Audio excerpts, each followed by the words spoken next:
Mungu amebariki. Moja kwa moja tuchukue Biblia zetu. Tasoma Isaya 53 mstari ya kwanza.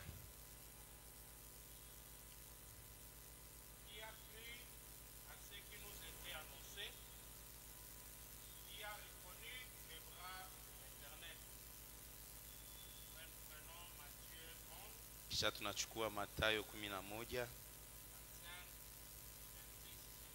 25 mpaka 26.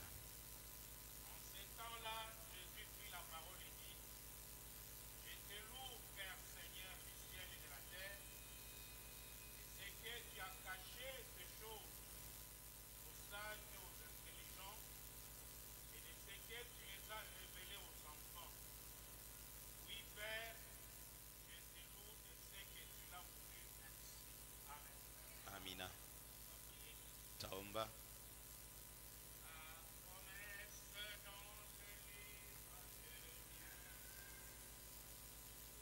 Chaque chapitre, chaque verset, chaque ligne. Oui, je crois en ton amour défunt. Oh, chaque promesse dans le livre est mien. Apocalypse 10. Chaque promesse dans les livres est mien. Malachie 4. Chaque chapitre, chaque verset, chaque ligne. Les sept sceaux, oui, je crois son amour divin. Alléluia. Chaque promesse dans le livre. J'aime la vieille manière chanter. J'aime la vieille manière. Oh, j'aime la vieille manière. Prêcher, prier, j'aime la vieille manière.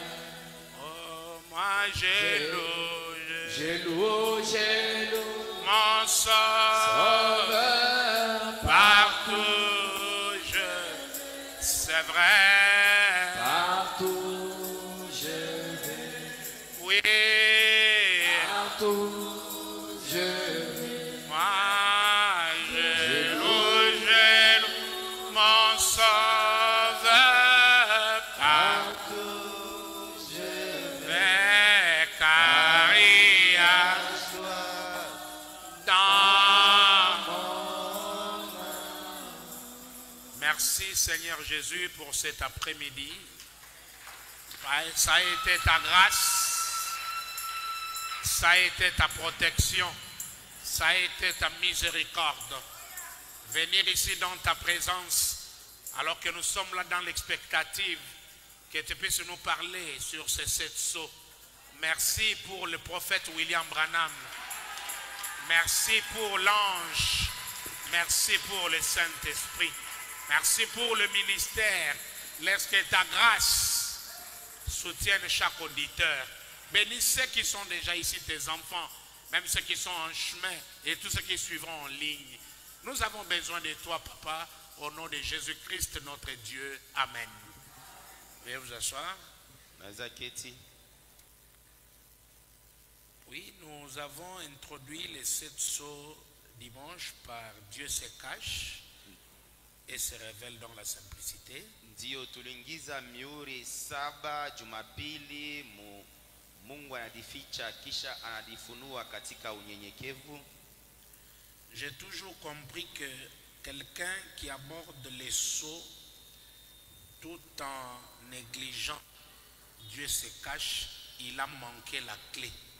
Nasemaka kila mara mtu mwenyewe analeta mafundisho ya miuri, mkuacha mkusabu pembeni Mungu anajificha, anakosa fungulo. Parce que les 7 ouvrent tous les sceaux, Kwani vile ile muri ya 7 kuna fungula mamiuri yote. ce n'était pas un hasard que la première prédication des sceaux soit Dieu se cache. Haikukuwa bahati mahubiri ya kwanza miuri kuwe Mungu anajificha. C'était pleinement le 7e sceau. Ilikuwa yote mzima kabisa ile muri ya 7. Et là où nous venons de lire, Na hapa tunatoa kusoma, la Bible dit dans Isaïe 53, qui a cru? Biblia inasema Muisaya 53, nani ule aliamini? C'est une question. Ni swali. Qui a cru Nani ule aliamini à ce qui nous a été annoncé? kwa ile balitutangazia? Qui a reconnu Nani ule alitambua les bras de l'Éternel? kono ya wa milele? Dans d'autres versions, Frère Branham utilise aussi, il dit, à qui les bras de l'Éternel a été révélé. Mautafsiri ingine ndio bana anatumia pale, panasema kwa nani ule mkono ya wa milele ilimfunuliwa. Et nous allons découvrir ici Na c'est tutakumbula quoi qui nous a été annoncé hapa ni nini ile balitutangazia, et c'est quoi les bras de l'Éternel qui se révèlent. mkono ya milele ile inajifunua kwetu ni nini. Ce sont des versets que Frère Branham a utilisés Ni mistari ndio bana alitumia pour nous parler de Dieu se cache kwa ajili ya kuzungumzia Mungu anajificha et se révèle kisha anajifunua dans la simplicité. unyenyekevu. Ensuite, il prend Matthieu 11, Kisha anachukua Mathayo 11, là où Jésus se réjouit. fasi ile Yesu eko na furahi, Il dit, je te loue, Père. anasema Baba, mimi nakusifu. Quand nous entrons en profondeur de la réjouissance du Seigneur, Wakati tunaingia katika uketo kuhusu kufurahi kwa Yesu, le Seigneur se réjouit du fait que les autres ne sont pas révélés. Bwana anafurahi mvile bengine abafunuliwe. Il dit, je te loue, Père, Anasema Baba, mimi nakusifu du fait que tu as caché ces choses kwa vile ulifuchika ibibintu aux sages, aux intelligents, kwa bahekima na benye elimu, mais tu les as révélés à une catégorie de gens. kwa lakini ulibifunua tu kwa kunji fulani ya watu. Donc, le fait que Dieu nous donne la révélation et qu'il prive aux autres, c'est une joie. Vile tu Mungu anatupatia se ufunuo na naima bengine ile ufunuo ni furaha kwetu. C'est notre Dieu lui-même dans la chair qui a commencé à se réjouir du fait que les autres ont manqué la révélation. Ni Mungu wetu ye mwenyewe mwili alianza kufurahi vile bengine barikosa ufunuo. Et quand Frère Branham, dans Dieu se cache, paragraphe 111, il va parler de ces deux écritures. Na wakati ndugu Branham mahubiri Mungu anajificha kifungu yake ya 111 atazungumzia hii andiko mbili. Il dit, écoutez bien ces deux passages Asema msikilize mzuri ibifungo biwili des écritures. ya miandiko. Qui a cru Nani ule aliamini à ce qui nous était annoncé? kwa ile baritutangaziaka? À qui Kwa nani les bras de l'Éternel s'est-il révélé? ule mkono ya wa milele ijifunua kwake? Donc les bras de l'Éternel Manake ile mkono ya wa milele se révélant. mukujifunua. Or les bras de l'Éternel a toujours été un problème depuis les jours de l'Ancien Testament. Ila mara inakalaka tatizo tangu agano la kale. Le Seigneur a promis son bras Bwana alilakaka mkono yake ya uwezo pour la délivrance des enfants d'Israël. kwa ajili ya ukombozi ya watoto wa Israeli. Et à qui les bras de l'Éternel a été révélé? Na ni kwa nani ile mkono ya milele ilifunuliwa?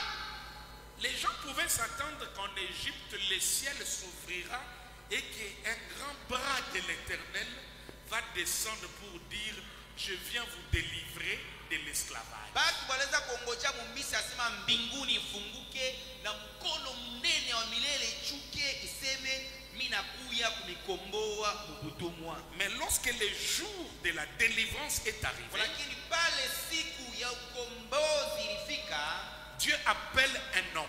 Mungu anaita muntu. Il dit Moïse, Asema Musa, c'est le temps de ma promesse. jo wakati ya malako yangu hii. J'ai promis à Abraham Nilimulakaka Ibrahimu que son peuple séjournera ya kwamba taifa yake itaketi, et que quand les 400 ans seront accomplis, na pale miaka 400 itapita, je descendrai avec mon bras puissant tachuka na mkono yangu ya uwezo et je vais les délivrer. na tabakomboa. Moïse dit alors où est mon problème? Sasa Musa asema pale mambo yangu iko wapi? C'est bien dit, toi-même avec ton bras puissant. Imesemewa kuzuri kabisa, wewe peke na mkono yako ya uwezo. Il dit Moïse, je t'envoie. Asema Musa, mimi nakutuma. Il dit mais non, Sasa basi hapana. tu as écrit ton bras puissant. Uliandika mkono yako ya uwezo. Je suis bègue. Mimi niko na kingukumina. On ne me croira pas. Il commence à citer des faiblesses. Akaanza kutama mdhaifu kwake. Il dit je serai avec toi. Anasema takuwa pamoja na wewe. Tu ne seras pas seul. Hautakuwa wewe pekee. Moi, je serai avec toi. Mimi takuwa pamoja na wewe. Les problèmes, toi, commencent à partir. Mambo we anza mbele kwenda. Dieu a demandé l'association. Mungu aliomba mapatano. Il dit, moi, je suis l'esprit, toi, tu es le corps. Asema mie niko roho, wewe uko mwili. Mettons-nous ensemble. Alafu tukale Et pamoja. Abraham a dit, quand Moïse descendait en Égypte, c'était Jéhovah. Anasema pale Musa kwa nendaka Misri ilikuwa ni Yehova. Et si Moïse était les bras pour les enfants d'Israël, Kama Musa alikuwa ile mkono kwa ajili ya watoto wa Israeli, ce soir, je pose la question à qui les bras de l'Éternel a été révélé. magharibi ya leo nauliza ni kwa nani mkono wa milele ilifunuliwa? Est-ce que tu connais les bras de l'Éternel aujourd'hui? Tunajua mkono wa milele leo. Et si cela est révélé à toi, c'est une joie. Na kama ile mkono inafunuliwa kwako ni furaha. Parce que Malachie 4 Wani Malakia 4 commence par dire, souvenez-vous de Moïse, inaanzia hapo kusema mumukumbukeni Musa, mon serviteur. mtumishi wangu. Voici, je vous enverrai Élie, le prophète. Tazameni tamitumia Elia nabii. Moïse, Musa ici, c'est aussi un homme. hapa ni muntu tena. D'accord. Zuri. On continue à développer. Tunaendelea na kupanua. Dans Exposé, Frère Branham, parlant du même verset, il dit un mot là important. Maelezo tu banamzunguzia ile kifungu moja moja, anasema neno moja lazima hapa. 267 pages. 267e page. Karatasi yake ya 167. Où donc se trouve ce livre? Luc 10. Basi ile kitabu iko wapi? Luka 10. Les 70 révèrent avec joie, Wale wa 70 wanarudia na furaha. disant Seigneur, Kusema Bwana, les démons même nous sont soumis en ton nom. Adama ndemona inatutii mjina yako. Jésus leur dit, Yesu akabaelezea, je voyais Satan nilikuwa namuona shetani tomber du ciel eko naanguka toka mbinguni comme un éclair. kama vile mwanga. Voici, je vous ai donné le pouvoir Tazameni na mipatia uwezo de marcher sur les serpents et les scorpions ya kutembea pa nyoka na pange et sur toute la puissance de l'ennemi. na tena pa uwezo yote ya adui, Et rien ne pourra vous nuire. na kuna kitu kinaweza kukuteketeza. Cependant, Labda ne vous réjouissez pas de ce que les esprits vous sont soumis, musifurahi vile maro inamiti, mais walakini réjouissez-vous mufurahi de ce que vos noms sont écrits dans les cieux. kwa vile majina yenu inaandikiwa mbinguni. Abraham dit, en ce moment même, Na Abrahamu asema hapa sasa. en ce moment-là même, Abrahamu asema mwile wakati ile Jésus tressaillit de joie. Yesu akashikia furaha kabisa. par le Saint-Esprit. kupitia Roho Mtakatifu, Et il dit, na akasema, je te loue, mimi nakusifu Père, Baba, Seigneur du ciel Bwana wa mbinguni et de la terre, na wa budongo, de ce que kwa vile tu as caché ces choses ulifuchika hivi bintu aux sages et aux intelligents, wa hekima na wa elimu, et de ce que tu les as révélés aux enfants. na kwa vile ulivifunua kwa batoto. Oui, Père, Ndiyo Baba, je te loue de ce que tu l'as voulu ainsi. mimi nakusifu kwa vile ulipenda ikuwe hivi. Qui peut dire Amen? Sema amina. Bwana Relie des choses. anaunganisha vitu viwili, Il relie la vie des miracles anaunganisha maisha ya miujiza et la vie de la parole. na maisha ya neno. Qui peut dire Amen? Sema amina. Les apôtres étaient revenus d'une mission Wamitume walitokea kazi fulani, où ils ont été contents ile kazi balikuwa na furaha kabisa en utilisant le nom de Jésus. kutumia ile jina la Yesu. Les démons les ont obéis. Mandemona iliwatii, Mais Jésus leur fait un reproche. lakini Yesu anawaekemea, Il dit, ne vous réjouissez pas à cause de cela. anawaelezea usifurahie kwa ajili ya ile Les miracles, c'est bien. miujiza. Ni vema. Lazare était ressuscité. Lazaro alifufukaka, Il est mort encore. akakufa tena. Tu peux être guéri du sida Unaweza kupona kutoka muukimwi et la tuberculose t'emporte. na kantembele na kuchukua. Le miracle, c'est bien. Miujiza ni Mais vema. Jésus dit que votre joie ne soit pas fondée sur ça. Yesu asema furaha yenu ishikarie pa ile. Réjouissez-vous plutôt Walakini basi mufurahie, parce que vos noms kwani majina yenu sont écrits iko yenye kuandikiwa dans les cieux. mbinguni. Et les cieux, c'est la parole. Mbinguni ni neno. Qui peut dire Amen? Sema amina. Les noms sont appelés par l'ouverture de la parole. Majina inaitwa kupitia ufunuo wa neno. Qui peut dire Amen? Sema amina. C'est-à-dire notre joie Na furaha yetu doit être basée napasha kuikaria beaucoup plus zaidi kabisa pour la vie éternelle. pa uzima ya milele. Et la vie éternelle Na uzima wa milele est donnée par la parole. banaileta kupitia neno. Branham dit en ce moment, même Kama quand siku ile wakati ile il finit à leur dire ça, wakati tu anamaliza kubaelezea vile, il tressaillit de joie. akashikia furaha kubwa. C'est l'unique fois que Jésus a ri. Jo wakati mmoja ile Yesu alicheka, L'unique fois. mara moja tu ile. Parce qu'il avait un caractère sympathique, divin, il ne riait pas.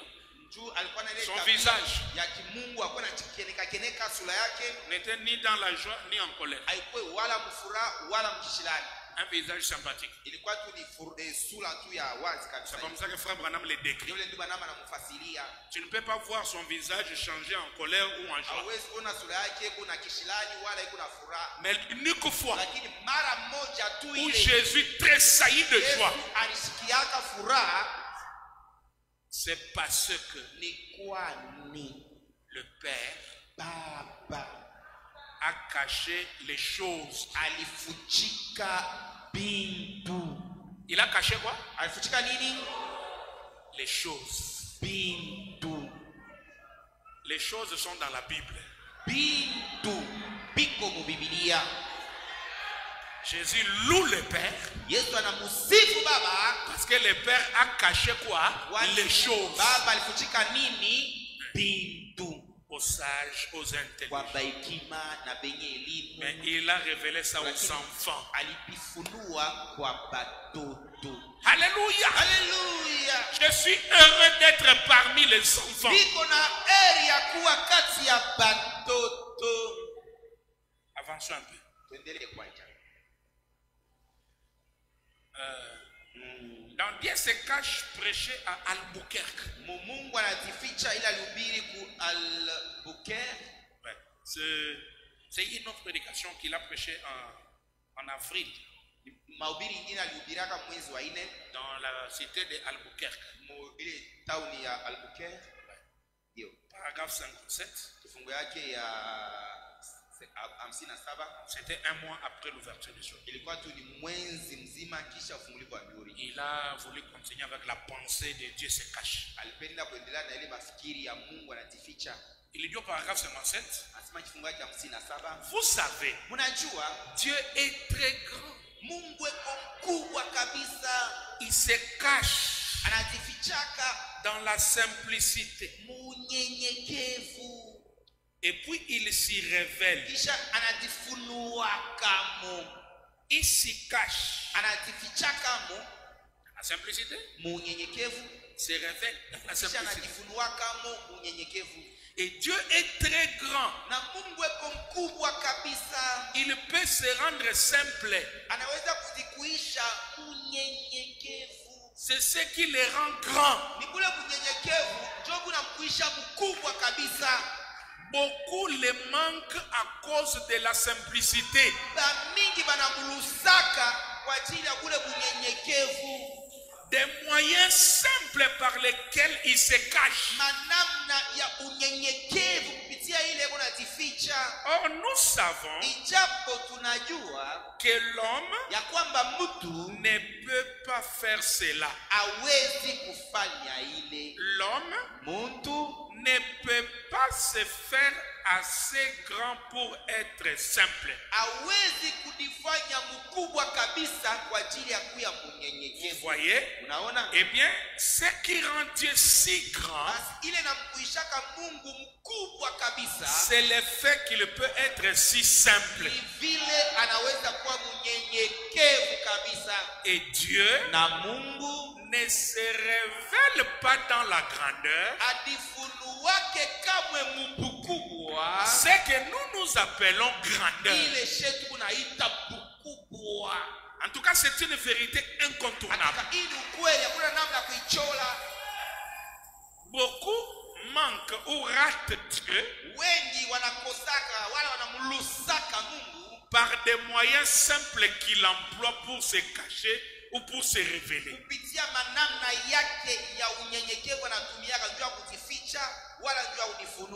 Vous dites amen à ça? Branham dit l'homme ne peut pas faire ça. Même Satan ne peut pas faire ça. Satan ne peut pas devenir petit, il ne peut pas descendre. Ce mystère-là reste uniquement à Dieu. Il est tellement grand, Dieu tout-puissant, considéré dans sa création, exprimé par sa nature. Mais ce grand Dieu-là peut devenir petit sur la terre.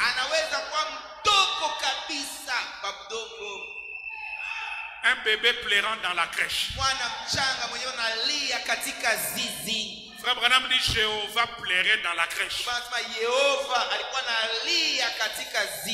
Amen. Et frère, quand je médite ça, j'étais en train de penser à la grandeur de la nuée du 28 février.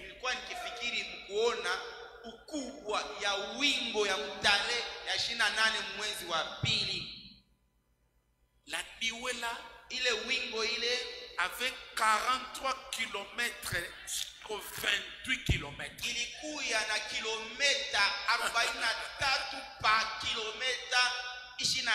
Pensez-y.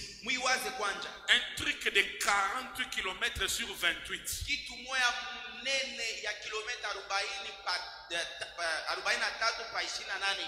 Mais ces grands trucs-là pouvaient entrer majestueusement dans un homme.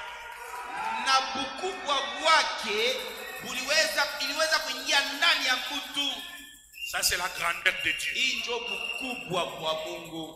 il peut se rendre simple et petit. anaweza kunikuisha mnyenyekevu na mdogo. C'est pourquoi l'orgueil ne vient pas de Dieu. Ni kwa maana kiburi akitokee kwa Mungu. L'orgueil vient de Satan. Kiburi kinatokea kwa shetani. Vous dites amen à ça? Unasema mimi nakuii. Dieu est simple. Mungu eko mnyenyekevu. Et sa manière de se cacher, c'est simple. Na namna yake ya kujificha mnyenyekevu. Ah, il s'est caché ici. Alijificha hapa. Oui, il était caché là. Alijificha hapa. Les grands créateurs Huyu muumbaji mkubwa se cachant dans une salopette. kujificha ndani ya kabebelea.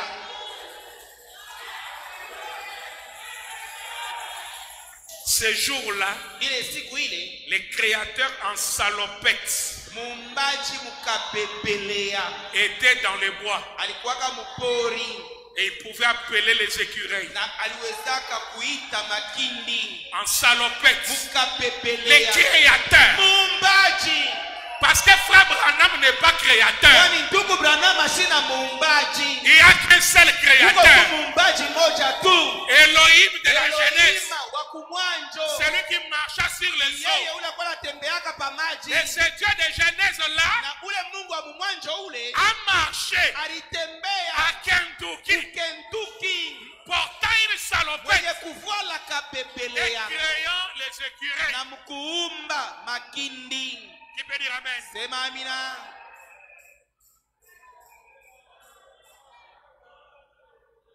Amen, amen, amen. Amina, amina, amina. Bon, lisons un peu dans la soif. Kwanza tusome mwahubiri kio. La soif, Kio paragraphe 87. kifungo yake ya 87. Prêché le 19, 965. Ile alihubiri mutarehe ya 1965. 87. 87. C'est une révélation Ni ufunuo sur laquelle Dieu a bâti son église. pa ile ufunuo Mungu alijengeapo kanisa yake. Et si nous ne bâtissons pas sur cette point, Na kama tujengeye pa ile nukta, la Bible dit Biblia inasema Abel Abeli par la foi. wa imani, Et la foi, na imani c'est une révélation divine. ni ufunuo ya kwa Mungu. Si on te dit que tu n'as pas la foi, c'est-à-dire que tu n'as pas la révélation. Kama banakueleza sema hauna na imani, maana yake hauna na ufunuo. La foi, Imani c'est une révélation ni divine. ufunuo ya Mungu. C'est ça la haute définition de la foi. Njo mafasirio kubwa ya imani. Vous voyez? Unaona? La foi, Imani c'est une révélation divine. ni ufunuo ya Mungu. Bien. Ndio. Tout ceci Yote hii est bâti sur la révélation. inajengewa yulu ya ufunuo. Et donc, Basi à moins que cela ne vous soit révélé, ni mpaka kama banakufunulia ile. Jésus a dit, Yesu alisema je te loue, Père, ninakusifu Baba de ce que kwa vile tu as caché ces choses aux sages de ce monde. ulifuchika hivi vitu kwa watu wa hekima wa hii dunia. Et les sages de ce monde, Watu wa hekima wa dunia hii, les philosophes, wa filosofi, les psychologues wa psikologi et toutes les autres sciences confondues, na ile masiansa yote kuichanga pamoja, associées à ça, la sagesse du village. kuongeza kuile hekima ya kukijiji. Parce que la sagesse du village n'a pas de place dans la parole. Hein? Hekima ya kumukini haina nafasi muneno, Ça n'a pas de place. haiko nafasi. La sagesse divine, Hekima ya Mungu c'est la divinité. ni bumungu. C'est pourquoi Frère Branham dit le 7e mystère, Kwa maana wanasema ile siri ya c'est saba la plénitude de Dieu ni utele ya ou Mungu, la plénitude de Christ utele ya Kristo avec toute la sagesse divine restaurée dans l'homme. na hekima yote ya Mungu iliyorudishwa ndani ya mtu.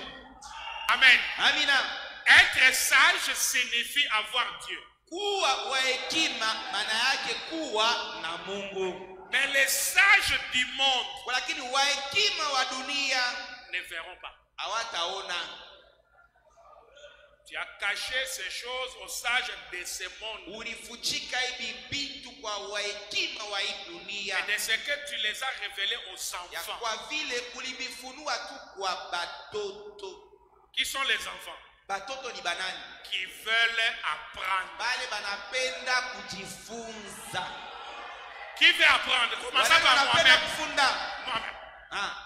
Nous qui voulons apprendre, Je bale tunapenda kujifunza. c'est nous les enfants. Ni shenjo batoto.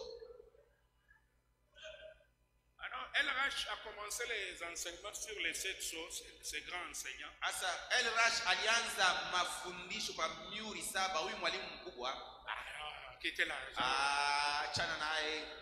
Peut-être il n'a jamais eu le temps de lire même 10 pages de cette somme. Acha pataka hata wakati ya kusoma makaratasi 10 ya ile kitabu miuri 7. Au lieu de s'humilier, apprendre, Baada ya kunyenyekeza kuwa funde hapa, il veut critiquer. yeye anapenda dharau. Que Dieu bénisse tous les Nicodèmes. Mungu abariki ba Nikodemu bali wanafundia kwa ushi bali. Nicodème a reçu la vie éternelle. Nikodemu alipokea uzima ya milele. Il avait honte dans son rang de venir à jour. Alikuwa na aya mcheo yake kuya kweupe. Mais pendant la nuit, Lakini kweushi il est venu. alikuwa kweushi. Il dit, bon maître, Asa mwalimu mwema, nous sheye savons tunajua que tu es un enseignant wewe mwalimu venu mwenye de Dieu. kutokea kwa Mungu. Et frère Branham explique, Na ndio maana nafasiria nous là c'est qui? ule sheye ule ni C'est-à-dire, nani? il y a les autres qui sont Kwa restés. pengine wanabakia nyuma. Mais moi, Lakini mie j'ai eu le courage niko na bidii de venir te voir. ya kuya kukuona Ne fût-ce que pendant la nuit. bushiku tu. Que dois-je faire Mimi napasha kufanya nini pour avoir la vie ili éternelle? nipokee uzima wa milele? Tous ceux qui critiquent, ils savent. Bale bote beko na shimanga banajua. Que Dieu te bénisse. Mungu akubariki. Parce que tu es un enfant pour apprendre. Vile uko mtoto kwa ajili ya kufunda. Et la révélation, Ufunuo c'est pour les enfants. ni ya batoto. Amina ouais. Amina we. Alors, il continue. Alafu tunaendelea. Il dit, Anasema vous voyez, naona or c'est là-dessus japo ni pale yulu que tout est bâti. njo vyote vinajengewa. Qu'est-ce qu'il est dit là-bas? C'est flashé? Basha tupa kule. Vous devez connaître qui? Munapasha kujua nani? Papa, donne-moi mon sac là d'abord. Là. Baba, mlete kwanza sakoshi yangu. Vous devez connaître. Munapasha kumjua. C'est là-dessus que l'église est bâtie. Ni pale yulu njo panajengewa kanisa. Sur la révélation. Pa ufunuo. Et Branham dit, Na Branham anasema il dit de quoi? inaangalia nini? Connaître la personne. Vous devez. Kumjua ule muntu. Munapashwa. Vous devez connaître la personne. Munapashwa kumjua ule muntu. Et vous ne pouvez pas satisfaire ça en adhérant à l'église. Na amuwezi kufurahisha ile wala kutuliza ile mukudifanya tu mwanamemba kukanisa. Voilà. Zama Vous devez munapashwa trouver la personne. La personne là, je pense c'est Dieu lui-même. kumpata ule mtu. Ule mtu nafikiri ni Mungu yeye pekee.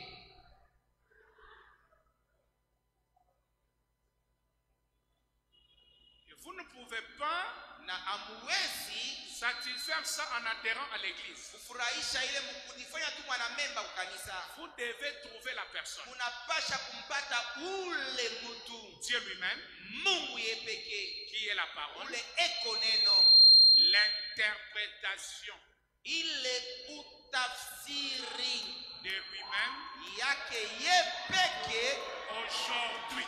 leo. Est-ce que c'est un amen? Eti ni amina.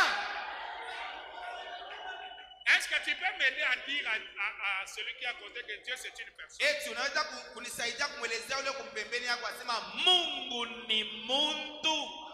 Et l'église est bâtie Na kanisa inajengewa sur cette révélation. yulu ya ile ufunuo. Et vous ne vous arrêtez pas seulement que je suis membre de telle Na église, ausimamie mpaka mkusema niko mwanamemba wa kanisa mais fulani, vous devez trouver la personne. walakini munapasha kumpata ule muntu. Cette personne, Ule muntu ule Dieu lui-même. ni Mungu ye pekee. Amen. Amina.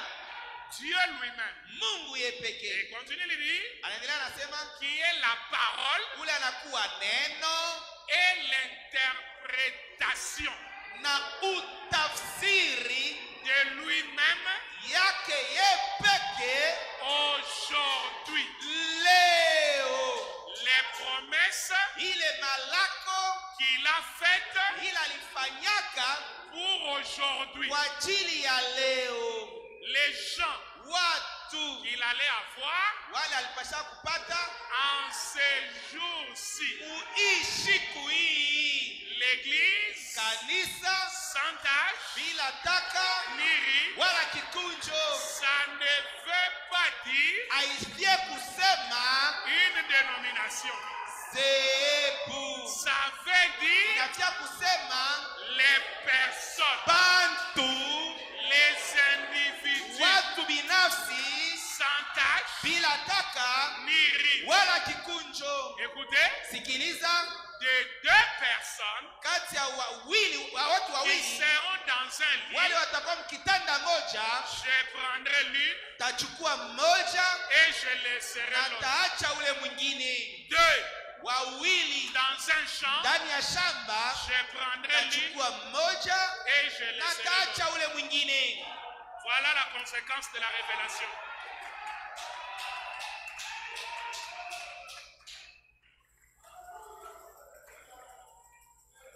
L'église qui est bâtie sur la révélation, Ile kanisa inajengewa yulu ya ufunuo, c'est l'église qui a découvert la personne njo kanisa ile ilimuvumbula ule mtu qui représente Dieu en ce jour-là. ule anamuwakilisha Mungu mwile siku ile, En ce jour-ci, mwi siku hii. cette personne qui est l'interprétation de Dieu. Ule mtu eko utafsiri ya Mungu.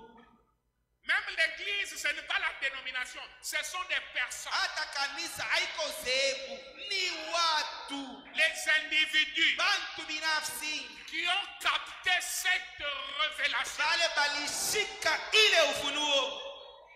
Si tu n'as pas capté cette révélation, Kama haujashika ile ufunuo, ça dit tu es dénominationnel. maana yake uko wa kizehebu. Dieu, Mungu interprété par les promesses d'aujourd'hui. aliyetafsiriwa kupitia malako ya leo, Et il dit, c'est le choix. na anasema ni machaguzi.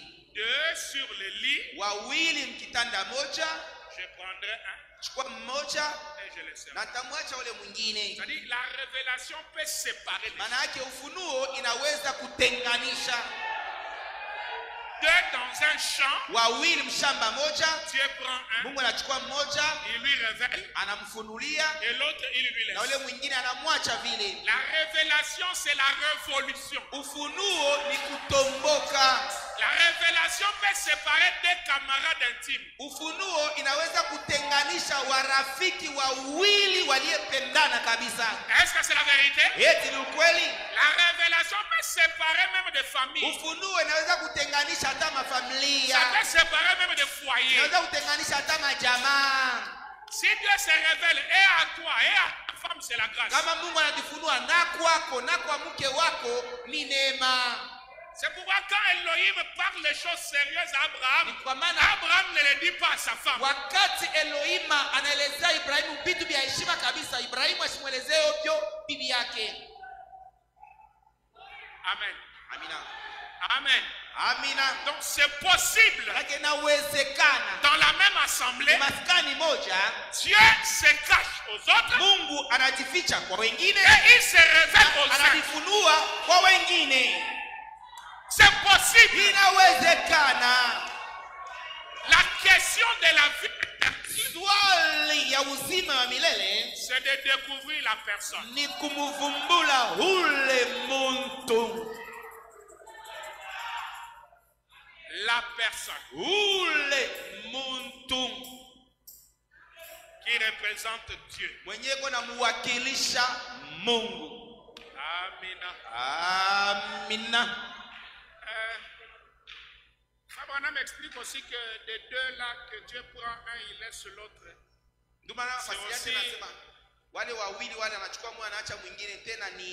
C'est aussi la personne elle-même qui est double.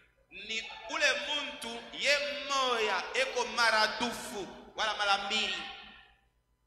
Dieu prend un, la théophanie. Mungu anachukua mmoja, theophania. Il laisse l'autre le corps. Na anaacha ule mwingine mwili. Amen. Amina.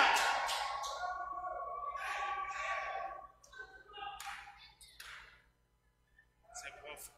Ni ya upana. Quand nous disons moi et ma maison nous servirons l'Éternel, c'est quoi?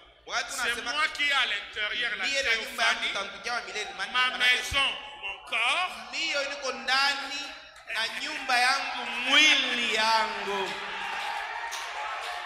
Il peut dire amen. Sema amina.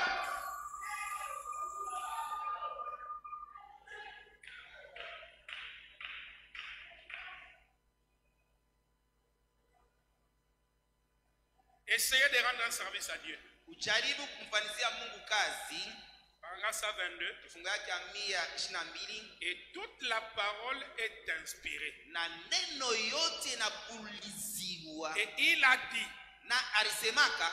Je te loue Père. Baba, mina kusifu.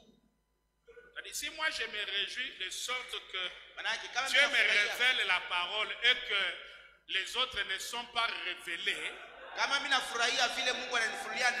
Ce n'est pas un péché. Haiko zambi. Ce n'est pas une mauvaise nature. Haiko asili mbaya. C'est notre Dieu qui a commencé à se réjouir. Ni Mungu wetu ndio alianzia hapo kufurahi. Le fait que les autres sont voilés. Vile pengine banapofushwa. Et les autres sont révélés. Pengine banafunuliwa. C'est un sujet de joie. Ni kishina ya furaha. Ne fabriquez pas le christianisme. Usiritungie ukristiani. Oh non frère, il y a seulement pitié des frères. Oh ndugu, shikilia tu ndugu buluma. Oh frère. Hapana ndugu. Vous avez d'autres zèles amers. Kuna mabidi ingine ya buchungu. La révélation doit donner la joie. Ufunuo inapasha kuleta furaha. Plus que toute autre chose. Kushindia kitu yoyote ingine. Plus que même un miracle qui vient de se faire. Kushindia hata muujiza ile natoka kutendeka. La révélation est grande. Ufunuo iko munene zaidi. Et si t'aimes, na kama Mungu anakupenda, il te donne la révélation. Atakupatia ufunuo. C'est l'amour. Ni mapendo. Amina we. Amina we. Ah, je te loue Père. Mina kusifu Baba. Et ce que tu as caché ces choses. Kwa vile ulifuchika hivi bintu. Aux yeux des sages macho ya wenye hekima et des intelligents, na wenye elimu, et de ce que tu les as révélés. na kwa vile ulivifunua. Branham dit Amen Anasema amina aux enfants kwa watoto qui veulent apprendre. bali banapenda kufunda. Écoutez, Sikiliza, c'est une révélation de lui. ni ufunuo yake, De lui. yake Ce qu'il est. ya kile eko Ah, c'est profond, hein? ya upana kabisa. Comme je le disais hier, Sasa alikuwa anasema jana, il les révèle aux enfants.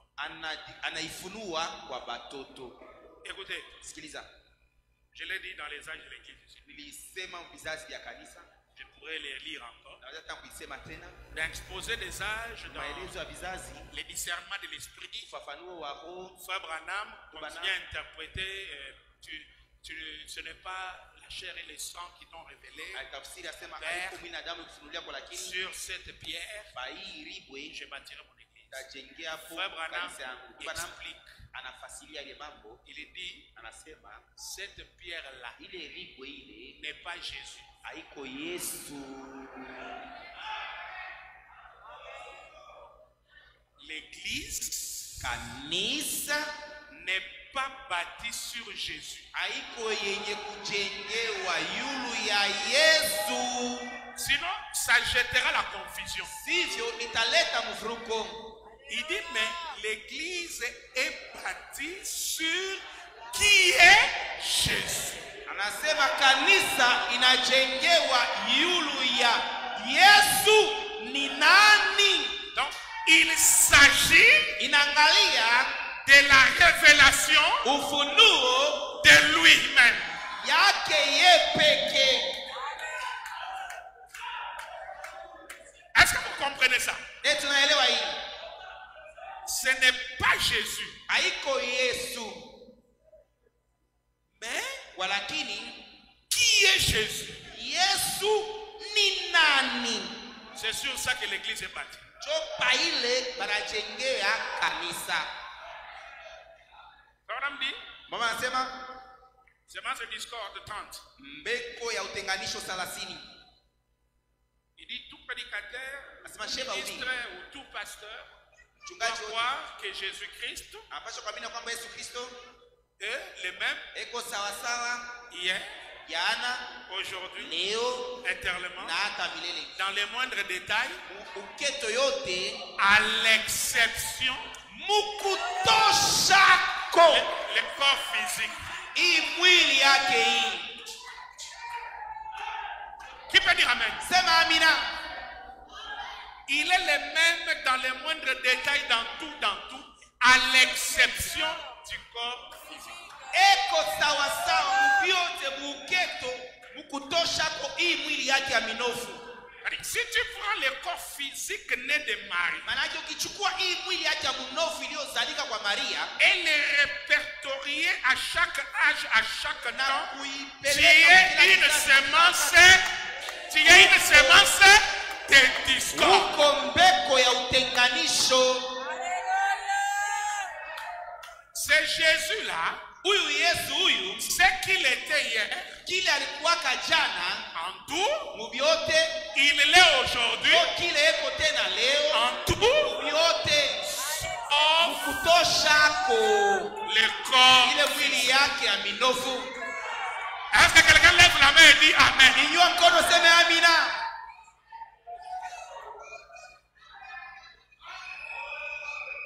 L'exercice est simple. Kazi iko tutegeteke. Faisons un petit exercice. Tufanya kaka kazi kalokwaka. Allons à l'ensevelissement de Jésus. Twende kumaziko ya Yesu. Hein? Qu'est-ce qui se passe? Mambo gani yanapitikana kumaziko ya Yesu? Aussitôt qu'il descend, les anges crient. Wakati tu Il descend. anachuka malaika banalalamika. Portes éternelles, élevez vos linteaux. Milango ya milele muinyue nyamba zenu. Que le roi de gloire Ule mfalme wa utukufu fasse son entrée. aingie. Les portes là, c'était des hommes. Hein? Ile milango ile kwani batu, C'était des hommes. kwani batu. Parce que même quand on te dit entrer par la porte, toi tu as dit croyez à l'homme, la chose la plus. Hata wakati wakuelezea ingia pa mlango mwembamba, maana yake amini mtu, kitu cha nguvu zaidi. La porte étroite n'est pas une porte en filtre ou en Mlango mwembamba haiko mlango wa makalashi wala ya mbao, hapana. La porte étroite, Mlango mwembamba c'est un homme. ni muntu. C'est accepter la parole faite chair. Ni kukubali neno liojifanya muntu. La chose la plus Kitu cha difficile. nguvu zaidi. Amener un homme à croire à un autre. Kisha muntu amini muntu mwingine. Alors les portes se sont levées. Alafu milango ikasimama. Il demande qui est ce roi du gloire. Wakauliza ule mfalme mkubwa ni nani? Chacun était curieux Kila mmoja alipenda ajue là-bas kule, pour pouvoir identifier ce roi de gloire. juu ya kuweza kumjua ule mfalme wa utukufu. Alors dans toute la curiosité, Hata mkitafuta kujua kote, le père Abraham, baba Ibrahimu il dit Sarah, anasema, Sara ma chérie, viens, mpendwa wangu, kuya observe. angarishisha. Tu ne te rappelles pas de quelque chose? Aukumbuke mambo moja hapa. Cet homme Huyu muntu huyu à qui ndani tu yake as donné le foufou, ule ulipatiaka bukari, tu as donné la viande, ule ulipatiaka nyama, tu as donné du lait. ulipatiaka mazibwa. Sarah dit oui chérie, Hiyo pendwa c'est Elohim. ni Elohima. Au milieu de cette curiosité, Katikati ya kule kutafuta kujua kule, lorsqu'Abraham reconnaît Elohim, wakati Ibrahim anamtambua Elohima, il y a Ézéchiel qui se tient debout aussi. huku Ezekieli na yeye anasimama anakuwa mbio na yeye aone. Il veut aussi savoir Na anapenda ajue qui est ce roi de gloire. ule mfalme wa utukufu ni nani. Ézéchiel à son tour, Ezekieli muturi yake il dit oh, anasema, c'est la roue dans la ni mupeto ndani ya mupeto, la roue dans la roue, mupeto ndani ya mupeto, la divinité dans l'homme. bumungu ndani ya muntu. Amen. Amina. La même personne, Ule muntu moya moya, Jésus, Yesu qu'on a annoncé là-bas, mwenyewe alitangazaka kule. déjà Abraham voit une autre face. Tayari Ibrahimu anaona sura ingine, Ézéchiel voit pour lui une autre face. Ezekieli na yeye anaona sura ingine. Il n'y a pas de contradiction et de discussion parmi eux. Hakuna upinzani na makokotano katikati yabo.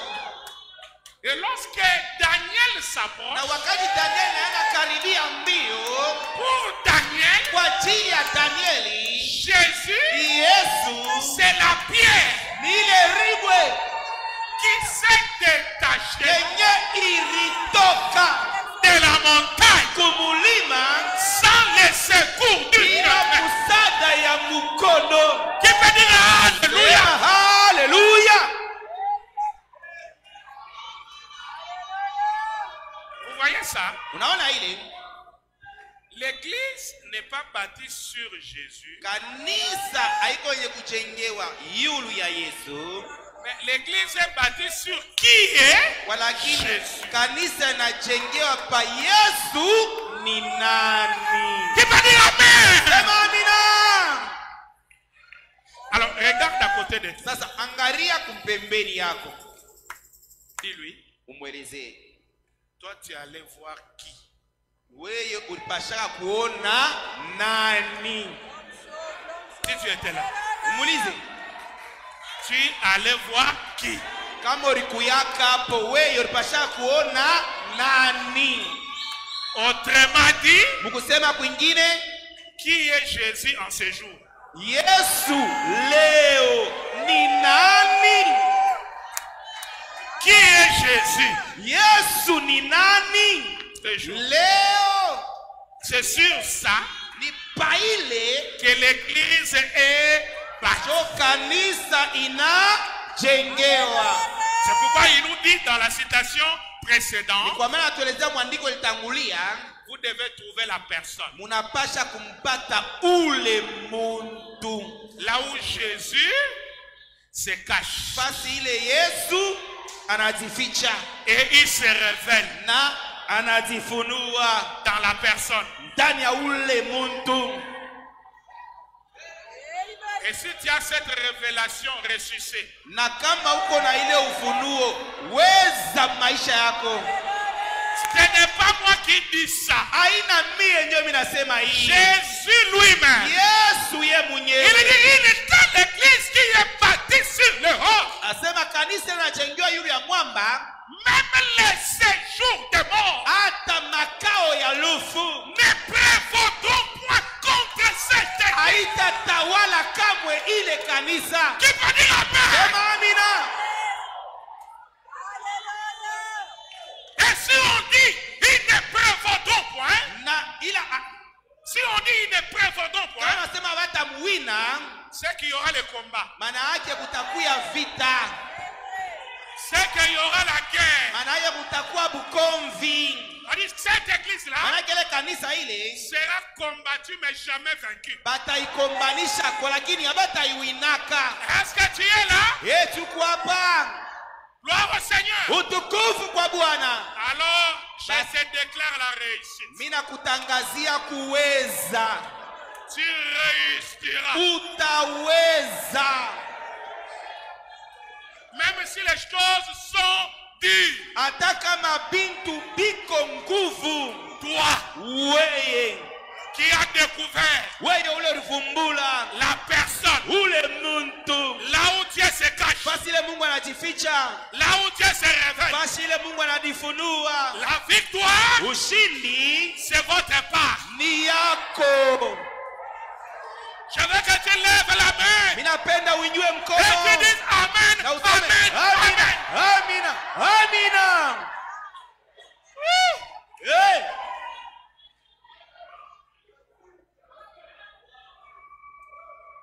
Merci Père, je te loue. Aksanti Baba, mina kusifu. Je te loue Père. Na kusifu Baba. Merci Seigneur Aksanti Bwana pour la révélation. kwa ajili ya ufunuo. J'ai découvert la personne. Mina mvumbula ule muntu. Et regarde-lui à côté. Na mtazame pembeni yako. Dis-lui, Umwelezee. c'est bon de découvrir la personne dans l'âge. Ni mzuri kumvumbula ule muntu mukizazi. Est-ce que dans les locales tu l'as aussi découvert? Eti mukanisa ulimvumbula pia ule muntu. Parce qu'on doit prier par la révélation. Kwani tunapasha kuomba kwa ufunuo. Mes amis, Barafiki yangu, Dieu se cache.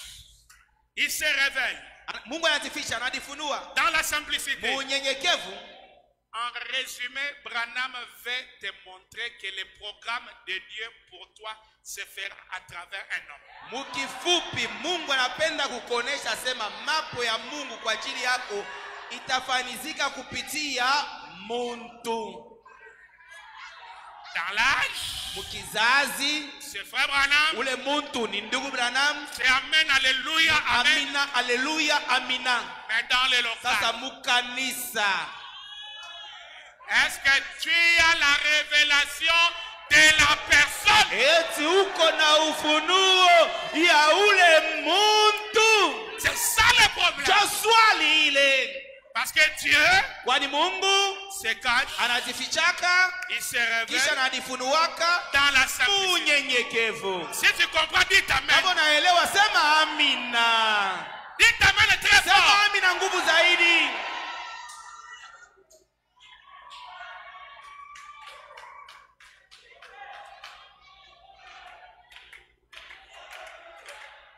Dans l'Ancien Testament, Muagano la kale quand on allait consulter l'homme de Dieu, on disait, je n'ai pas consulté Dieu. pale banaanza kwenda kumchunguza mtu wa Mungu, bako nasema mimi naenda kumchunguza Mungu. Lubumbashi ne connaît pas Dieu. Lubumbashi aimjue Mungu. Dieu se cache dans un homme. Mungu anajifichaka ndani ya muntu. Lubumbashi sépare les serviteurs et Dieu. Lubumbashi inatenganishaka mutumishi na Mungu. Branham nous a pas enseigné comme ça. Branham ashikutufundishe bia vile. Un serviteur, mutumishi, c'est le représentant de ni Dieu. muwakilishi wa Mungu. C'est pourquoi on doit suivre la personne par la révélation. Kwa maana unapasha kumfuata ule muntu kwa ufunuo. Quand c'est par la révélation, Wakati ni kwa ufunuo, rien ne va ôter ça de toi. hakuna kitu kitaondoa ile ndani yako. Ah, je veux que tu dises amen, alléluia. Sema amina, haleluya.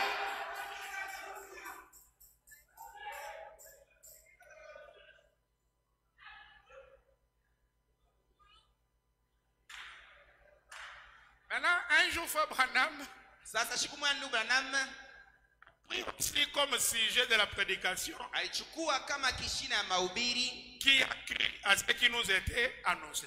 Nani ule aliamini mambo ile bali tutangazia. Et là, nous pouvons découvrir les bras de l'Éternel pour nous aujourd'hui. Na humu ndani ndio tunaweza kuvumbula mkono ya wa milele kwa ajili yetu leo ni nani. Vous aimez Frère Branham? Munampenda ndugu Branham?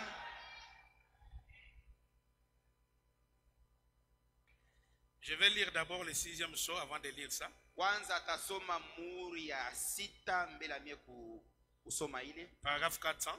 Fungu yake ya 400. Il est dit, Imesemwa, qui a cru nani ule aliamini à ce que nous avons annoncé ile bali tutangazia, et à qui na kwa nani ule les bras de l'Éternel ile mkono ya milele s'est-il révélé. ilijifunua kwake. Vous voyez? Tunaona, Croyez mwaminieni à ce qui est annoncé. ile balitangaza. Alors, Pale sasa les bras de l'Éternel mkono ya milele est révélé. inafunuliwa.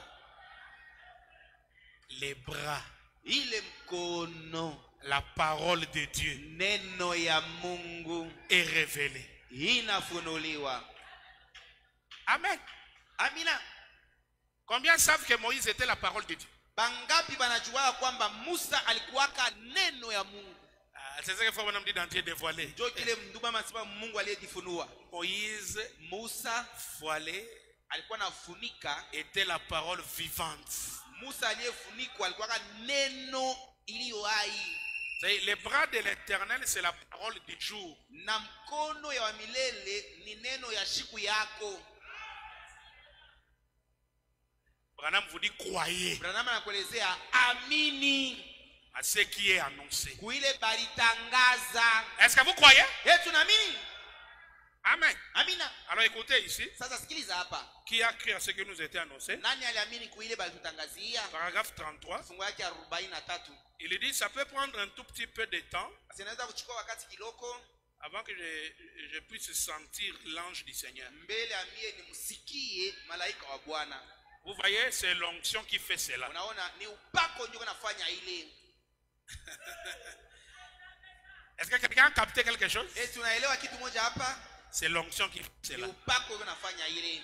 C'est pourquoi un homme sans onction Ni kwa maana mtu ashipo na upako doit beaucoup pleurer. anapasha kuria sana. Il faut avoir l'onction. Inapasha uwe na upako.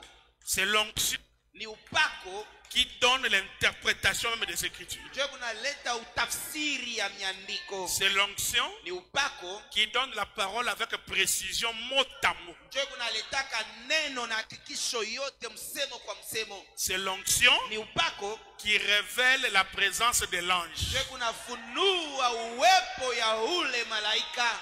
Si tu n'as pas l'onction, tu ne le sentiras pas. Kama una na upako hautamsikia. Combien aiment l'onction? Bangapi banapenda upako? Vous aimez l'onction? Munapenda upako? Alors l'onction c'est une personne. Basi upako ni muntu. Alléluia! Hallelujah.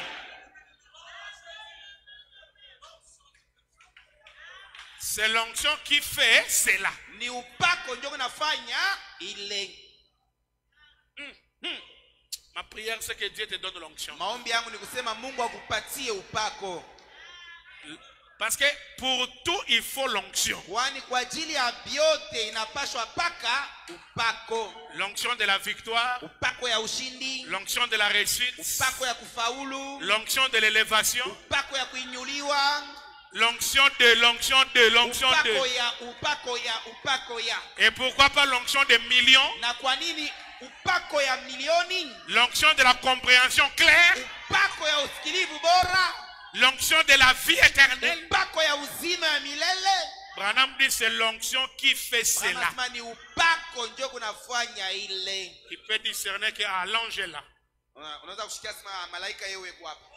L'ange peut marcher dans cette salle, les gens sans l'onction ne le sauront pas. Malaika anaweza kutembea mwi kanisa, bantu bashipo upako abata mushikia malaika. Église de Dieu vivant, Kanisa ya Mungu mzima, je te pénètre dans l'onction. na kuingisha katika upako. Le message de Branham, il est surnaturel. Ujumbe ya Branham ni ya kiroho kabisa. Amen. Amina. Ah, ce n'est pas un message formaliste. Haiko ujumbe ya kidesturi. Est-ce que tu peux dire à ton ami c'est l'onction qui fait cela? Tunaweza kuelezea rafiki yako asema ni upako ndio unafanya ile. Alors je vais changer la manière de parler. Basi tabadilisha namna ya kusema. Dis-lui, tout ce que toi tu as besoin, c'est l'onction qui fait cela. Mwelezea sema vyote bila kunavyo lazima ni upako ndio unafanya ile. Oh my. Est-ce que tu peux lui répéter? Tunaweza kumwelezea tena.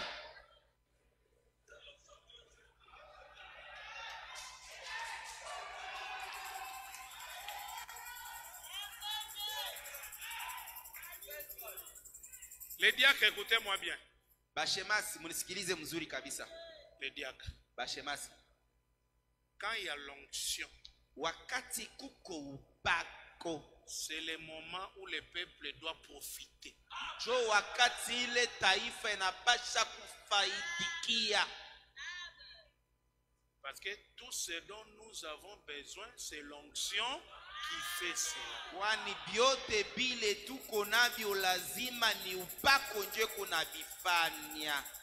Quand vous voyez l'eau agitée, Wakati munaona mai na changamuka, que personne ne te retient. muntu hata moya asikufungie njia.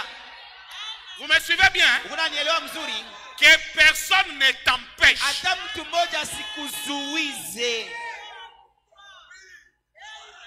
Profitez. Même si tu étais derrière, venez devant. Hata kama ulikuwa kule nyuma, kimbia mbio kwa kukumbele kuko upako. Parfois l'onction agit. Wakati ingine upako unatenda, Il y a les gens qui sont comme ça. kwa watu wale weko hivi. Je dis, oh Seigneur. Sema Bwana. Bon, comme moi je n'aime pas dévancer les choses. Vile longu mie sipenda kutangulia bintu. Je dis, bon, quand l'enseignement arrivera à ce moment-là, Pale mafundisho itafika mwile wakati, les gens le sauront. bantu batajua hii mambo. Même si quelqu'un venait, il est tombé, laissez-lui, il ne mourra pas. Hata kama mtu anakuya na libobola huko anaanguka, mumwache hata kufua. Amen. Amina. Quand l'onction saisit Branham, Wakati upakwe na mshika Branham. vous qui écoutez même les bandes, vous pouvez suivre ça. Hein? Mwe pale mnafuataka kama utepe, mnaweza fuata hivi. Vous sentez la salle en ébullition. Utashikia kanisa inachangamuka, inakuwa moto kabisa. Dis-lui kovanda kateta ngongso eza. Umwelezee ushibakie mwenye kuikala wakati upako ishashuka. Parlez à ton ami, on prêche Umwelezee ensemble. rafiki yako, tuko na ubiri shebote pamoja. Ne reste pas assis quand il y Ushibakie a mwenye kuikala l'onction. wakati kuko upako. Est-ce que le message est passé? Tunanyelewa mzuri?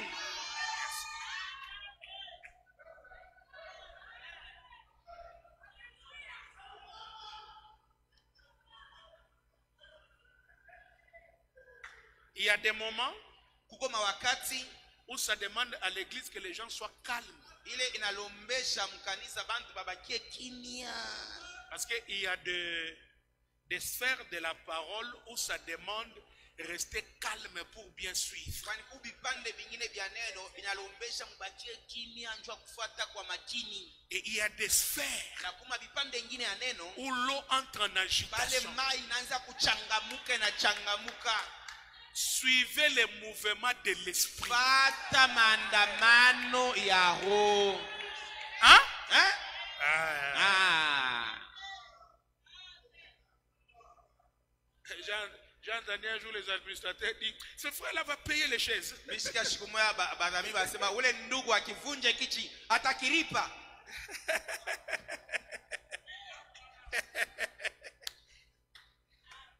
Vous connaissez un frère au Branham Tabernacle que Branham appelait les coins des amens? Munajua ndugu moja kumaskani Branham kuna mwita sema kona mule muko maamina. S'il n'est pas l'église, frère Branham sait qu'il n'est pas là. Kama shina mkanisa na ndugu ameko na yasema ule ndugu ana amo. C'est le frère Ben. Ni ndugu Ben. Lui, Yeye ses amens, maamina yake les vitres s'est cassées. Makalashi alikuwa anaipasura na amina anapiga tu pake hivi. Amina. Amina. Makalashi na muangika brrr.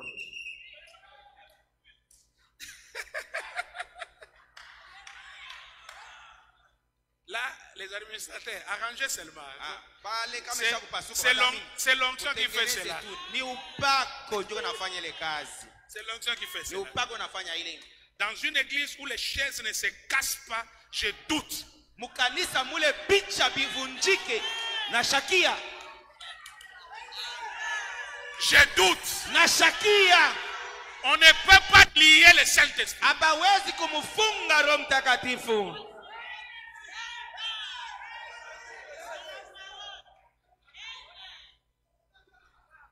Tu peux avoir des choses que tu as demandées en priant pendant 10 heures à genoux.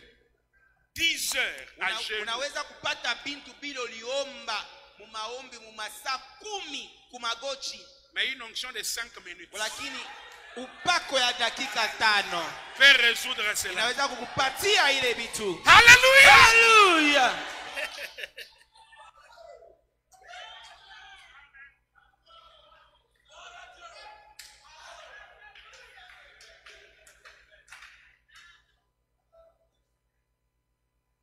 Bien. Zuri. On lisait ça, il dit c'est l'onction qui fait cela. Tunasoma hii anasema ni upako ndio anafanya ile. Bon, moi je peux me mettre à parler à quelqu'un peut-être juste un petit instant. Mimi naweza kuanza kuzungumza na mtu saa zingine mu dakika tu chache. Bon, mettez-vous un code, messieurs. Mettez-vous un code. Aunijue. J'aimerais prendre ce micro si possible. Natamani kuchukua ikibui pale inawezekana. Si vous pouvez entendre. Frère Baxter, tenez-vous ici et suivez cela si c'est possible. Eh bien, à l'attention de cet auditoire ici, j'aimerais que vous vous rappeliez tous. Après mon départ, si quelqu'un disait, Frère Branham est le guérisseur divin, ne croyez pas cela. Je ne le suis pas. Vous voyez, c'est Jésus-Christ qui est votre guérisseur. Amen. Maintenant, tout ce que moi j'affirme, c'est que c'est par une vision que Dieu m'a donné alors que j'étais un petit enfant dans le sein de ma mère.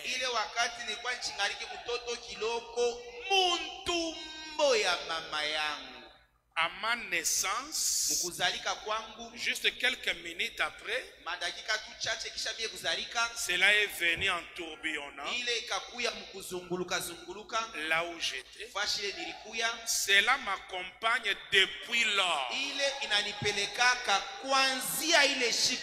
À qui le bras de l'Éternel est révélé ce soir? Ce bras de l'Éternel Il a eu sa première vision dans le ventre de sa mère. Alipataka ono yake ya kwanza wakati achingariki muntumbo ya mama yake. Quand il est né, Wakati alizalika, cette vision a tourbillonné. ile ono ikazunguluka Et ça a continué à na l'accompagner. ikaendelesha na kumupeleka. Les médecins sont là. Banganga beko hapo. Ça dépasse la médecine. Hii mambo banganga baielewe na bapitia C'est kinganga. plus que la science, pasteur. Hii inapitia Comment? science.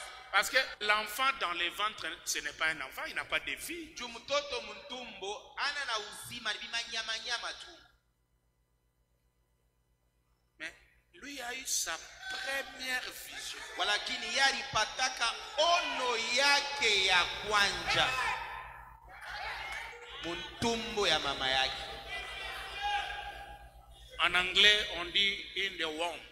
Kiingereza wanasema ndani ya Womb, nyumba. womb. Et womb, Ndani ya tumbo. c'est la matrice. Matrice muntumbo.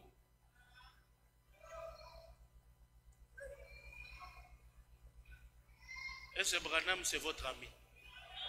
Eti Branham ni rafiki yako. Voici les bras de l'Éternel. Tazama njo mkono ya milele hii En ce jour. muishiku ya leo. Est-ce que vous avez cru ce que nous annonçons? Eti muriamini hii tunatangaza. Est-ce qu'à vous, les bras de l'Éternel est révélé? Eti kwenu mkono wa milele nafunuliwa. Or, les bras de l'Éternel, Mkono wa milele quand il se révèle, wakati nalifunua c'est la délivrance. ni ukombozi. Pharaon, lâche. Anachilia. Lâche. Anachilia. Amen. Amina. Malachie 4, c'est la délivrance totale. Malakia 4 ni ukombozi ya ujumla. Même si tu dormais, on te réveille. Hata kama ulikuwa shakulala banakulamusha. C'est quoi les bras de l'Éternel? Mkono wa milele ni nini? C'est un homme. Nasema ni muntu. C'était Moïse. Ilikuwaka kwanja Musa. Pour moi aujourd'hui, Kwa ajili yangu leo c'est William Marion Branham qui a commencé à avoir des visions depuis le ventre. mwenye alianza kupata maono tangia muntumbo ya mama yake. Et votre prédicateur là qui dit Branham, c'est un prédicateur comme nous tous. Na bahubiri bengine wanasema Branham eko mhubiri mpaka sasa shebotaka. Vous voyez que ça c'est l'éliminatoire. Tunasema huku njoo beko na mieka mpembeni bana mitupa pembeni. Oui monsieur. Ndio jamaa. La Bible m'a dit, Biblia inielezea Jean-Baptiste depuis le ventre de sa mère avait reçu le Saint-Esprit. Est-ce que je vais discuter avec ça? Yohana Mbatizaji tangia mtumbo ya mama yake alipataka Roho Mtakatifu. Tabisha ile mama. Je ne peux pas discuter. Siwezi kuibisha. Moi, Dieu m'a fait grâce, les yeux sont ouverts. Mie Mungu anifanizia neema macho kwa wazi. Je dis Amen. Mimi nasema amina. Et quand je dis Amen, Na wakati nasema amina, je suis délivré. mimi nakombolewa. Est-ce que tu dis Amen à ça? Yeye tunasema amina kui. Soyez délivrés. Kombolewa. Délivré en spirituel. Kombolewa mkiroho.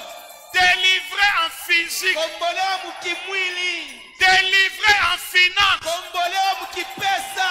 Délivré en matériel. Kombolewa mkivitu. Que Dieu vous bénisse. Mungu akubariki. Dieu te bénisse. Mungu akubariki. Dieu te bénisse. Mungu akubariki.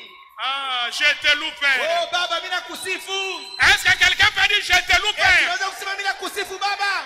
Je te loupé. Mimi nakusifu baba. Parce que ces choses, Kwani hivi bintu tu as caché aux autres, ulibifuchika bengine, mais tu as révélé à lakini moi. unabifunua kwangu.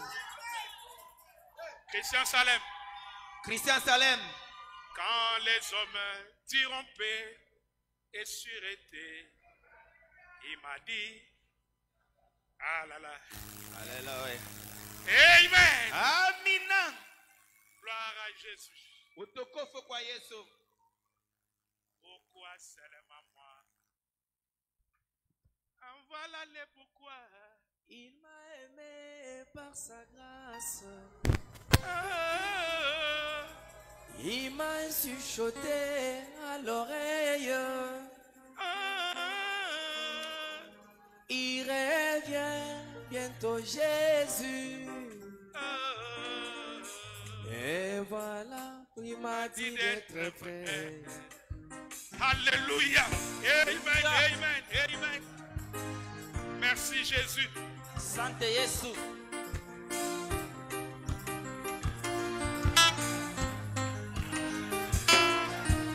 Quand les autres s'enivraient, il m'a dit, cette génération ne passera pas. Alléluia. Amen, amen. Quand les autres s'enivraient et commettent des péchés, il m'a dit, oh, cette génération ne passera pas.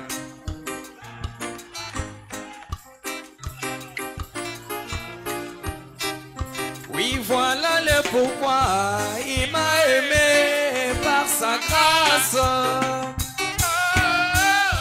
Il m'a élu dans son amour. Il m'a chuchoté à l'oreille. Il revient bientôt Jésus. Mais dans tout, il m'a dit d'être prêt. Acclamez le Seigneur. Alléluia. Quand les autres cherchent encore de l'huile, il m'a dit, regarde-moi la chicabre. Amen. Quand les autres cherchent encore le Saint-Esprit, il m'a dit, regardons le message. Hey. C'est là qu'il y a tout. C'est là qu'il y a tout. Oui, voilà le pourquoi il m'a aimé dans sa grâce. Oh. Il m'a élu dans son amour. Il m'a chuchoté à l'oreille. Il revient bientôt Jésus. Mais dans tout, il m'a dit d'être prêt. Quand les hommes s'enivrent et commettent des péchés, il m'a dit, fils, cette génération ne passera pas. Alléluia. Quand les hommes cherchent encore des signes, il m'a dit, regarde Los Angeles. Oh. Alléluia. Oh, voilà le pourquoi il m'a aimé par sa grâce. Je t'ai loupé. Il m'a élu dans son amour. Il m'a chuchoté à l'oreille. Il revient bientôt Jésus. Mais dans tout, il m'a dit d'être prêt. Amen, amen, amen. Pourquoi seulement moi? Amen, amen, amen. Lèvons nos mains. Disons, je te loupé. Inue mikono. Que chacun prie à sa manière. Kila mmoja aombe mnamna yake.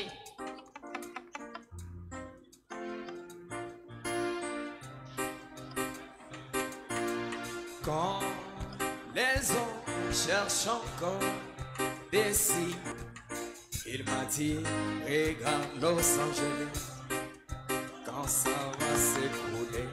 Oui, il me l'a dit, à l'oreille, il me l'a dit. Mais voilà le pourquoi, il m'a aimé par sa grâce, il m'a élu dans son amour. Il m'a chuchoté à l'oreille. Il revient bientôt Jésus. Et en tout il m'a dit de quand les hommes diront, et je suis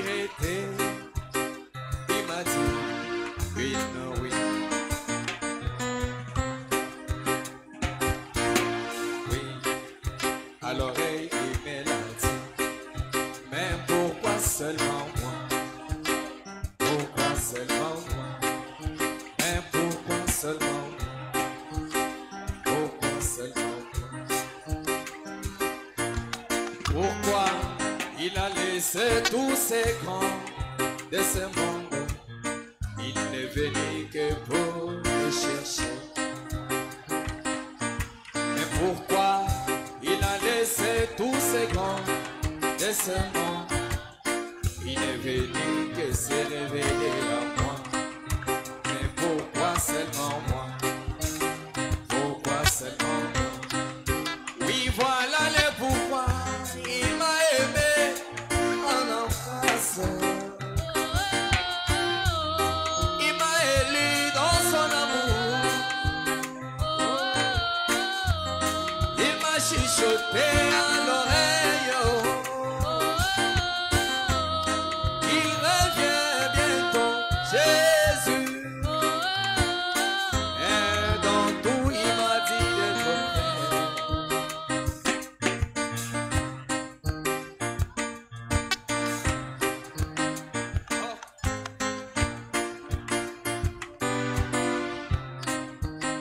Portes éternelles, portes lèvres volées que le roi de gloire fasse son entrée. Portes éternelles, portes élèves volées que le roi de gloire fasse son entrée. Qui est ce roi de gloire? Qui est ce roi de gloire? Qui est ce roi de gloire?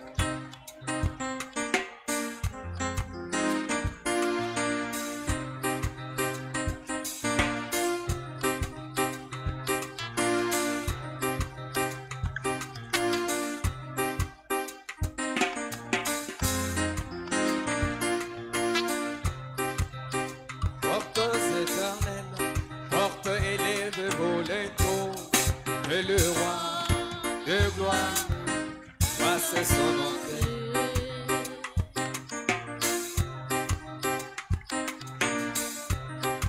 Un jour étant monté là au ciel, il y avait des portes, portes éternelles, portes élèves volées que le roi de gloire fasse son entrée.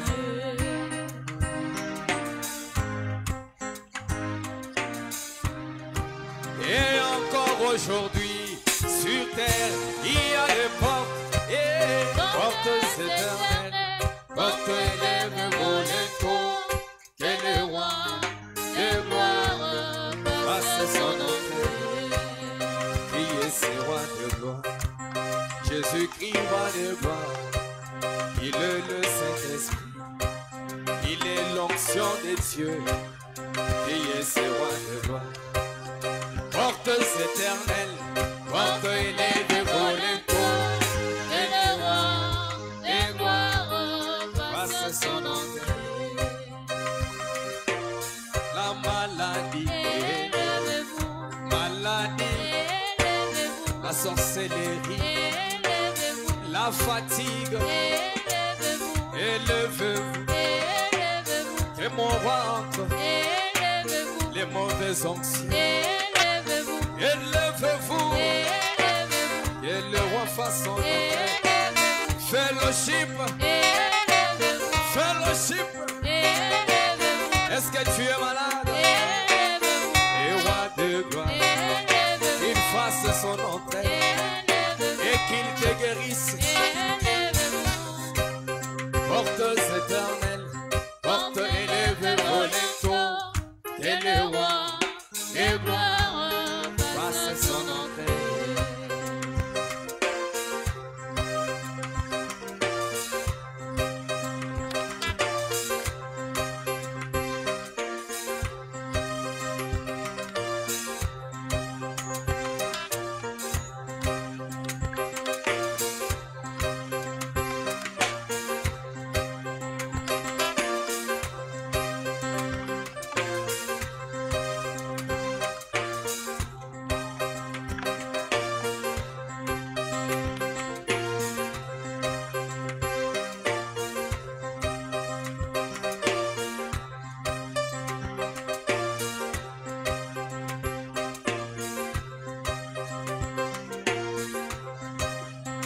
portes éternelles, portes élevées pour les tours, et le roi et moi face son entrée.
Nous te sommes reconnaissants infiniment ce soir.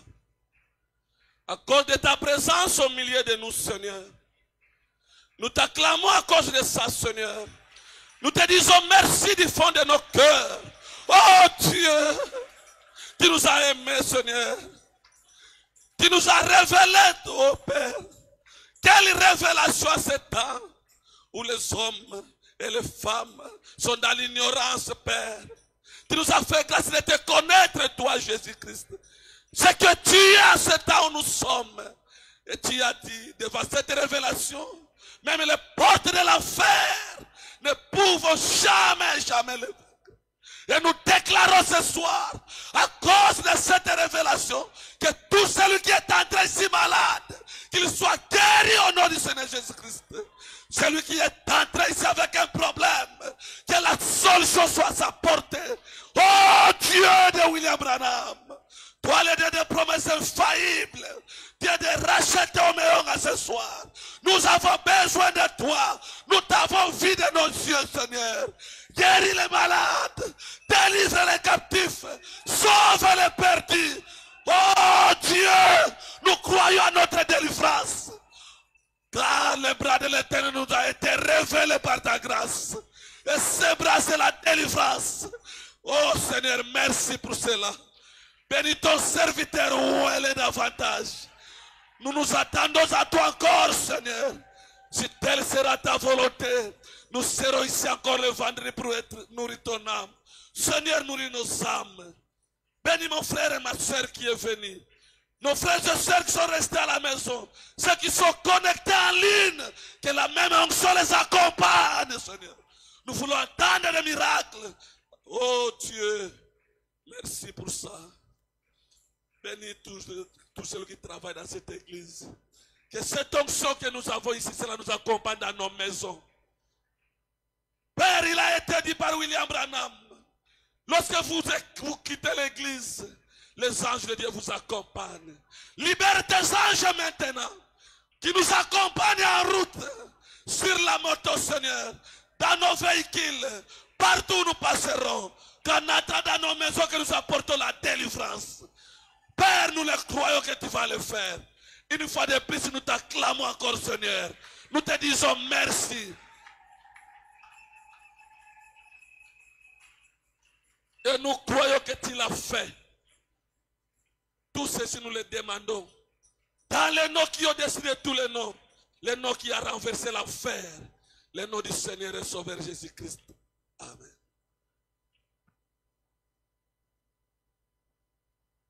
Acclamons le Seigneur Jésus. Bikelekele kwa Bwana Yesu. Nous sommes arrivés à la fin, tunafika kwa mwisho alors que les honorables font passer les paniers pour l'offrande ile wakati d'adoration. waheshimiwa wako napitisha vitunga ya sadaka ya kuabudu. Le vendredi encore, nous serons ici. Siku ya tano tena tutakuwa hapa. Le samedi, le pasteur va recevoir ici à l'église. Jumamosi mchungaji atapokea kwa kanisa.